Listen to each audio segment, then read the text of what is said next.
بسم اللہ الرحمن الرحیم۔ نماز کے مسائل کے حوالے سے مختصر عرض کرتے ہیں۔ سب سے پہلی بات تو یہ ہے کہ نماز دین اسلام کے بنیادی ارکان میں سے ہے۔ اب اس کے ادا کرنے کے لیے جو فرائض ہے وہ 13 فرائض کہلاتے ہیں۔ اس میں ان 13 فرائض میں سے 7 کو شرائط کہتے ہیں، یعنی نماز کو سٹارٹ کرنے سے، نماز کو شروع کرنے سے پہلے ان 7 شرائط کو بروکار لایا جائے گا۔ ان میں سے 7 شرائط میں سے پہلی شرط یہ ہے کہ جب بندہ نماز کی تیاری کر رہا ہو تو سب سے پہلے اس کو چاہیے کہ اس کا بدن صاف ہو، یعنی بدن پر کوئی نجاست حقیقی اور نجاست حکمی وغیرہ اس پر کوئی اثر نہ ہو۔ اور بدن کے صاف ہونے کے بعد دوسری نمبر کپڑوں کا صاف ہونا۔ کپڑوں کے صاف ہونے کے بعد تیسری شرط یہ ہے کہ اس جگہ کا صاف ہونا جس جگہ پر نماز ادا کرنا ہو۔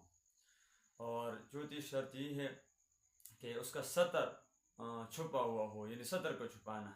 پانچویں شرط یہ ہے کہ نماز کے شرائط میں سے اس کو قبلہ رخ ہونا چاہیے۔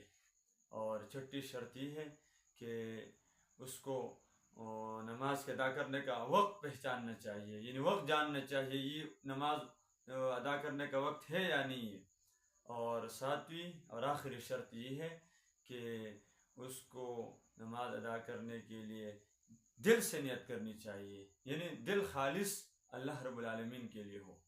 اور جو 6 ارکان ہیں ان میں سب سے پہلی بات یہ ہے کہ جب نماز کے لیے کھڑا ہو تو پہلا رکن جو ہے وہ تکبیر تحریمہ ہے، اور اس کے ساتھ قیام ہے دوسرے نمبر پر، تیسرے نمبر پر قرات ہے، اور چوتھے نمبر پر رکوع، پانچویں نمبر پر دونوں سجدے، اور چھٹے نمبر پر آخری قاعدہ۔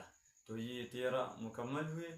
نماز کے فرائض بہت اہمیت کے حامل ہے، ان میں سے کوئی بھی فرض اگر رہ جائے تو نماز درست نہیں ہوگی، لہٰذا ہمیں چاہیے کہ ہم ان پر غور کریں اور ان کو اپنی زندگی میں لائیں۔ اللہ تبارک و تعالی ہمیں عمل کرنے کی توفیق دے۔ وآخر دعوانا الحمد للہ رب العالمین۔